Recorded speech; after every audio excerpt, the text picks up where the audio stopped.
Very good morning everyone. मेरा नाम है सहदेव सिंह और आज हम पढ़ रहे हैं संविधान के लक्ष्मीकांत का जो है उसमें हम एम लक्ष्मीकांत के अन्य संवैधानिक आयाम अदर कॉन्स्टिट्यूशनल डायमेंशंस। तो अन्य संवैधानिक प्रावधान जो आयाम है उसके बारे में आज हम पढ़ेंगे। कहने का मतलब है हमने पढ़ा सबसे पहले कॉन्स्टिट्यूशनल बॉडी। कॉन्स्टिट्यूशनल बॉडी वे होते हैं जिसका जो है संविधान में प्रावधान है, संविधान के किसी भाग में किसी अनुच्छेद में उन संस्था उन जो आयाम संस्था इंस्टीट्यूट के बारे में उल्लेख होता है। नॉन कॉन्स्टिट्यूशनल और असंवैधानिक या संवैधानिक कहने का मतलब है वे असंवैधानिक या नॉन कॉन्स्टिट्यूशनल बॉडी वे होते हैं जिनका संविधान में किसी भी स्थान में न किसी भाग में न किसी आर्टिकल में उल्लेख होता है, उसको नॉन कॉन्स्टिट्यूशनल। तो आज हम अन्य कुछ अदर जो है कॉन्स्टिट्यूशनल बॉडीज डायमेंशंस के बारे में समझेंगे जिसका उल्लेख संविधान के किसी भाग में किसी आर्टिकल में उल्लेख दिया गया है। तो सबसे पहले हम आज जानेंगे कि कोऑपरेटिव सोसाइटी के बारे में। कोऑपरेटिव सोसाइटी क्या होती है, इनके वर्क्स क्या होते हैं, ये कैसे हेल्पफुल करता है संसद के जो हमारे संविधान की उद्देशिका है उसको। तो कोऑपरेटिव सोसाइटी इसका उल्लेख कहाँ पर है ये सबसे पहले हम जान लेते हैं। कहाँ पर इसका उल्लेख किया गया है कोऑपरेटिव सोसाइटी का। तो संविधान के भाग जो है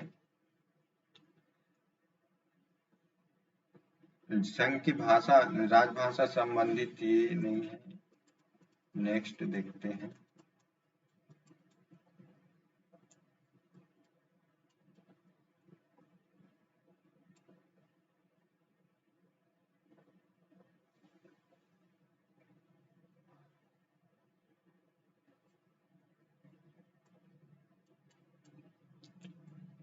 व्हाट इज कोऑपरेटिव सोसाइटी? हाँ, ये सहकारी समितियां हैं। तो कोऑपरेटिव सोसाइटी को कहाँ पे दिया गया है? तो 243 के जेड एच में परिभाषा दिया गया है कोऑपरेटिव सोसाइटी क्या होती है। 243 जेड आई एच आई जे होगा, Z J H I J K L M N ओ। तो यहाँ पे O P Q R R S और टी। तो 243 के जेड के बाद H I J K L M N O P Q R S T. तो जेड पी जो 243 जेड एच में सहकारी समितियों के बारे में उनकी परिभाषा क्या होती है ये दिया गया है। तो आइए समझते हैं क्या होता है सहकारी समितियां, ये कैसे काम करती हैं, कैसे वर्क करती हैं और कैसे हेल्पफुल होती है, ये समझते हैं आज।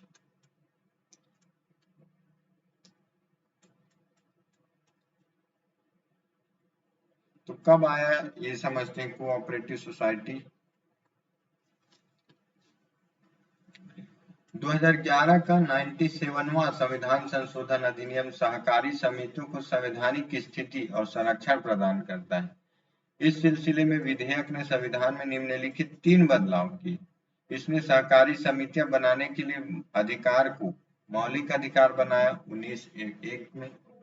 सहकारी समितियों को बढ़ावा देने के लिए इसने एक नए राज्य नीति निर्देशक सिद्धांत को जोड़ा 43(b) में। इसने संविधान के एक नया खंड 9(b) जोड़ा जिसका नाम सहकारी समितियां।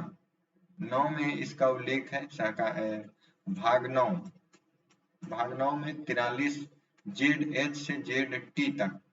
तो इसने जो है इसको संवैधानिक दर्जा देने के लिए एक तो मौलिक अधिकार में बनाया, उसके बाद डीपीएसपी में रखा और जो पंचायती विभाग वाले जो सेक्शन है पंचायती राज वाले उस सेक्शन में भी इनको भाग 9 में जगह दिया।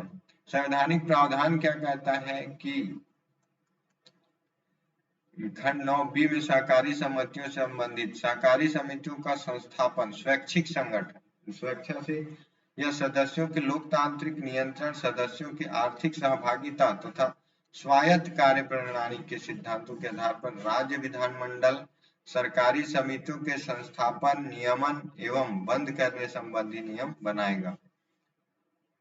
क्या करेगा? सहकारी समितियों का संस्थापन, स्वैच्छिक संगठन या सदस्यों के लोकतांत्रिक नियंत्रण, सदस्यों की आर्थिक सहभागिता तथा स्वायत्त कार्य प्रणाली के सिद्धांतों के आधार पर राज्य विधानमंडल सहकारी समितियों के संस्थापन, नियमन एवं बंद करने संबंधी नियम बनाएगा।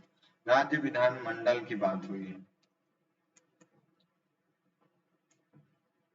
बोर्ड के सदस्यों एवं इसके पदाधिकारियों की संख्या क्या होगी एवं शर्त क्या होगी? राज्य विधानमंडल द्वारा तय की गई संख्या के अनुसार बोर्ड के निदेशक होंगे। मतलब राज्य विधानमंडल द्वारा तय की गई संख्या के अनुसार, अगर राज्य विधानमंडल उसमें 3 बोल दे तो 3 संख्या होगी, और अगर 13 बोल दे तो 13 निदेशक बोर्ड के निदेशक होंगे। लेकिन किसी सहकारी समिति के निदेशकों की अधिकतम संख्या 21 से ज्यादा नहीं होगी। कहने का मतलब है मिनिमम संख्या आप 2 से भी बना सकते हो, सहकारी समिति 5 से भी बना सकते हो, लेकिन 21 से ज्यादा नहीं होगी। जिस सहकारी समिति में अनुसूचित जाति या अनुसूचित जनजाति के लोग और महिला सदस्य होंगे, वैसे प्रत्येक सहकारी सदस्य के बोर्ड में अनुसूचित जाति और अनुसूचित जनजाति के लिए 1 सीट और महिलाओं के लिए 2 सीट का आरक्षण का प्रावधान राज्य विधानमंडल करेगा। बोर्ड के सदस्यों एवं पदाधिकारियों के कार्यकाल निर्वाचन की तिथि से 5 साल के लिए होगा। उसमें जो पदाधिकारी होंगे, जो ऑफिसर्स होंगे, उनका निर्वाचन काल की तिथि से 5 साल के लिए होगा। राज्य विधानमंडल के सदस्य के रूप में बैंकिंग, प्रबंधन, वित्त या किसी भी अन्य संबंधित क्षेत्र में विशेषता रखने वाले व्यक्ति के सहयोजन का नियम बना सकता है, लेकिन ऐसे सहयोजित सदस्यों की संख्या 2 या 2 से अधिक नहीं होगी 21 निदेशकों के अंतर्गत। राज्य विधानमंडल के बोर्ड के सदस्य के रूप में बैंकिंग, प्रबंधन, वित्त या किसी अन्य संबंधित क्षेत्रों में विशेषज्ञता रखने वाले व्यक्ति के सहयोजन का नियम बन सकता है, लेकिन ऐसे सहयोजित सदस्यों का संख्या 2 या 2 से अधिक नहीं होनी चाहिए 21 निदेशकों के अतिरिक्त। साथ ही सहयोजित सदस्यों को सहकारी समिति के किसी चुनाव में वोट देने या बोर्ड के पदाधिकारी के रूप में निर्वाचित होने का अधिकार नहीं होगा। साथ ही उसमें जो सहयोजित सदस्यों को सहकारी समिति के किसी चुनाव में वोट देना या बोर्ड के पदाधिकारी के रूप में निर्वाचित होने का अधिकार नहीं होगा। और साथ ही सहकारी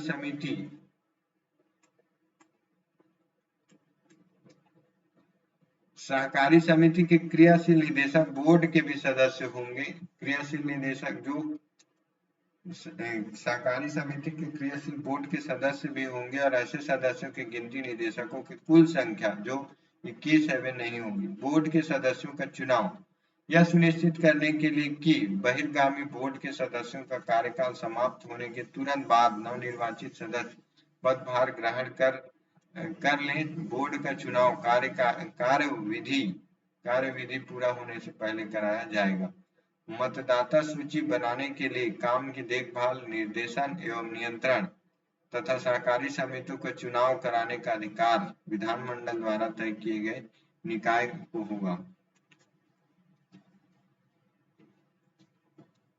बोर्ड का विघटन एवं निलंबन तथा अंतरिम प्रबंधन। किसी भी बोर्ड को 6 माह से अधिक समय तक विघटित या निलंबित नहीं किया जाएगा। बोर्ड को निम्न स्थितियों में विघटित या निलंबित किया जा सकता है। तो इसके सदस्यों का चुनाव कैसे होगा? तो यह सुनिश्चित करने के लिए कि बहिर्गामी बोर्ड के सदस्यों का कार्यकाल समाप्त होने के तुरंत बाद नवनिर्वाचित सदस्यों का पदभार ग्रहण कर ले, बोर्ड का चुनाव कार्यविधि पूरा होने से पहले कराया जाएगा। मतदाता सूची बनाने के काम की देखभाल,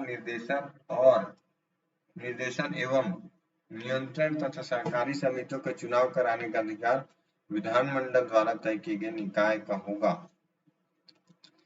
किसी भी बोर्ड को 6 माह से अधिक तक विघटित या निलंबित नहीं किया जाएगा। निम्न स्थितियों में उनको विघटित लगातार काम पूरा नहीं करने पर या काम करने में लापरवाही करने बरते जाने पर या बोर्ड द्वारा सहकारी समिति या इसके सदस्यों के हित के खिलाफ कोई काम करने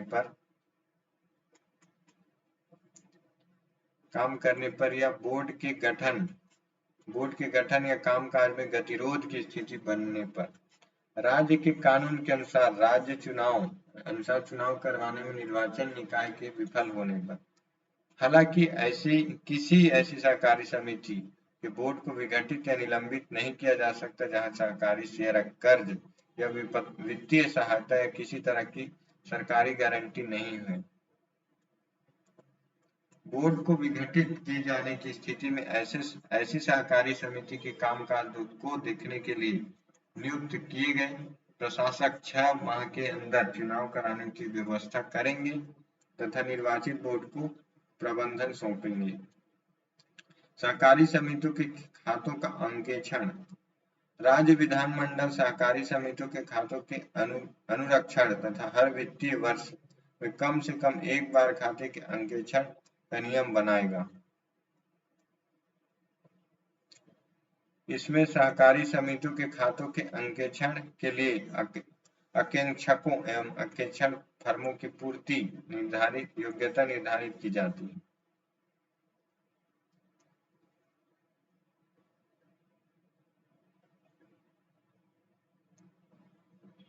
शीर्ष सहकारी समिति का अंकेक्षण रिपोर्ट राज्य विधानमंडल के पटल पर रखा होगा। आम सभा की बैठक बुलाना। राज्य विधानमंडल प्रत्येक सहकारी समिति की आम सभा की बैठक वित्तीय वर्ष की समाप्ति के 6 माह के अंदर बुलाने का प्रावधान किया जा सकता है। सूचना पाने का अधिकार। राज्य विधानमंडल सहकारी समिति के हर सदस्यों को सहकारी समिति के कामजातों, सूचनाओं एवं खाता उपलब्ध कराने का प्रावधान कर सकता है। यह सहकारी समिति के प्रबंधन में सदस्यों की भागीदारी का प्रावधान भी कर सकता है। इसके अलावा यह सहकारी समिति के सदस्यों के रिटर्न एवं प्रशिक्षण का प्रावधान कर सकता है। रिटर्न प्रत्येक सहकारी समिति को वित्तीय वर्ष की समाप्ति के 6 माह के अंदर सरकार द्वारा नामित व्यक्ति के पास रिटर्न दाखिल करना होगा। इसके साथ ही निम्नलिखित जानकारी देनी होगी। कार्यकलापों के वार्षिक रिपोर्ट, खातों के अंकेक्षण, बचा हुआ पैसा किस तरह खर्च करना है इस संबंध में सभा। सहकारी समिति के नियमावली में किए गए संशोधनों का सूची। आम सभा की बैठक की तिथि तथा चुनाव कराने की तिथि के बारे में घोषणा। राज्य के कानून प्रावधान के तहत निबंधक द्वारा मांगी गई कोई अपराध जानकारी नहीं। राज्य विधानमंडल सहकारी समितियों के अपराधों के लिए कानून बना सकती है और ऐसे अपराधों के लिए सजा तय कर सकता है। ऐसे कानून में निम्नलिखित तरह के कारगुजारियों को अपराध माना जाता है।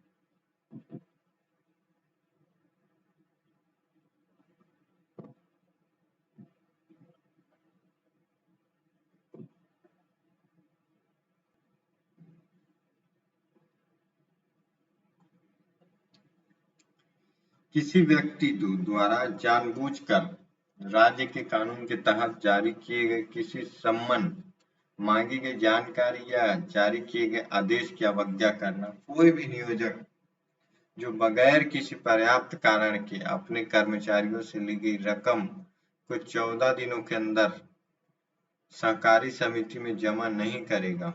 कोई भी अधिकारी जो सहकारी समिति के दस्तावेजों, कामजातों, लेखा कागजातों, अभिलेखों, नकदी गिरवी रखे गए सामानों को जानबूझकर अधिकृत अधिकारी को नहीं सौंपेगा।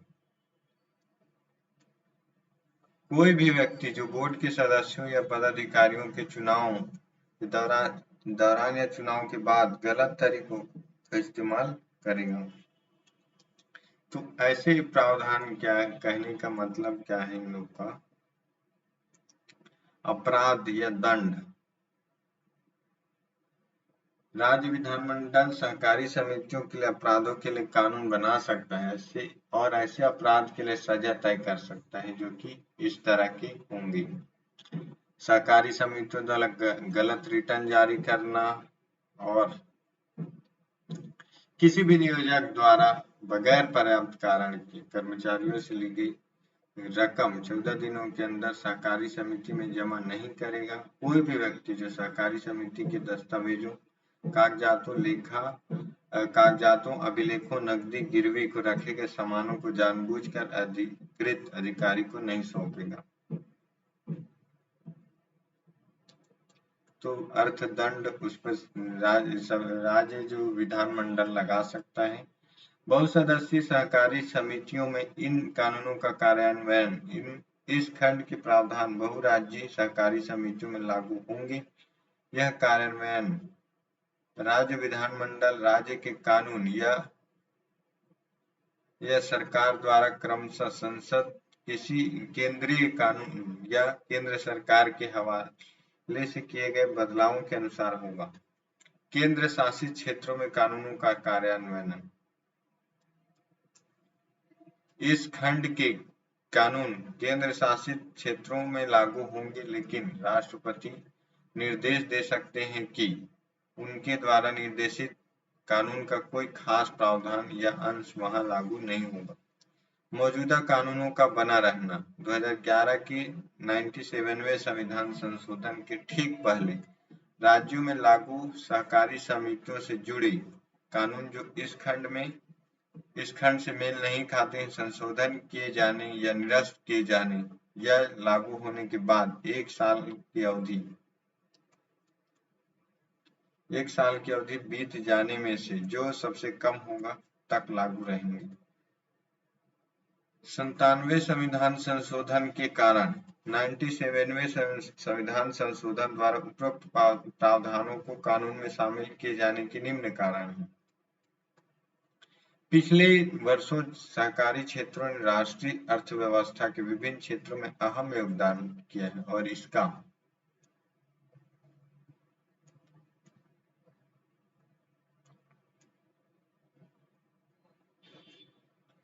काफी विकास हुआ है। फिर भी सदस्यों के हितों की रक्षा करने तथा सहकारी समितियों के गठन के उद्देश्यों को पूरा करने में विफल रहा है। चुनावों को अनिश्चित काल तक स्थगित करने तथा लंबे समय तक नामजद पदाधिकारियों तथा प्रशासकों के ऐसी संस्थाओं का प्रभारी बने रहने के कारण उदाहरण सामने आए हैं। ऐसा होना अपने सदस्यों के प्रति सहकारी समितियों की जवाबदेही को कम करता है। कई सहकारी समितियों के प्रबंधन में पेशेवर तरीका नहीं अपनाए जाने के कारण सेवाओं एवं उत्पादकता पर बुरा असर पड़ा है। सहकारी समितियों को सुस्थापित लोकतांत्रिक सिद्धांतों के आधार पर चलाने तथा समय पर निष्पक्ष एवं स्वतंत्र तरीके से इसका चुनाव कराने की जरूरत है। ऐसे में देश के आर्थिक विकास में अपना योगदान देने तथा सदस्यों एवं लोगों के हितों की रक्षा करने तथा अपनी स्वायत्तता, लोकतांत्रिक तरीका तथा प्रोफेशनल प्रबंधन सुनिश्चित करने के लिए इन संस्थाओं को नई ताकत देने के लिए मूलभूत सुधार की जरूरत थी। सहकारी समितियां संविधान की 7वीं अनुसूची की राज्य सूची में 32वें नंबर पर है और इसी के अनुरूप राज्य विधानमंडलों ने सहकारी समितियों से संबंधित कानून बनाए हैं। राज्य के कानूनों की संरचना में बड़े पैमाने पर सहकारी समितियों के विकास को सामाजिक एवं आर्थिक न्याय हासिल करने के विकास के लाभ के समान वितरण के लिए आवश्यक माना गया है। फिर भी पाया गया है कि सहकारी समितियों के संतोषजनक विस्तार के बावजूद इनके कामकाज की गुणवत्ता वांछित स्तर की नहीं रही है। ऐसे में राज्यों की सहकारी समितियों के कानूनों में सुधार के लिए कई अवसरों एवं राज्यों के सहकारिता मंत्रियों के सम्मेलन एवं राज्य सरकारों के साथ विचार विमर्श किया गया था। सहकारी समितियों को अनावश्यक बाहरी दखल अंदाजी से मुक्त रखने तथा इनका स्वायत्त इनका स्वायत्त ढांचा एवं कामकाज का लोकतांत्रिक तरीका सुनिश्चित करने के लिए संविधान में संशोधन की अत्यधिक जरूरत महसूस की गई। यह सुनिश्चित करने के लिए कि देश में सहकारी समितियां लोकतांत्रिक, पेशेवर, प्रोफेशनल, स्वायत्त, इंडिपेंडेंट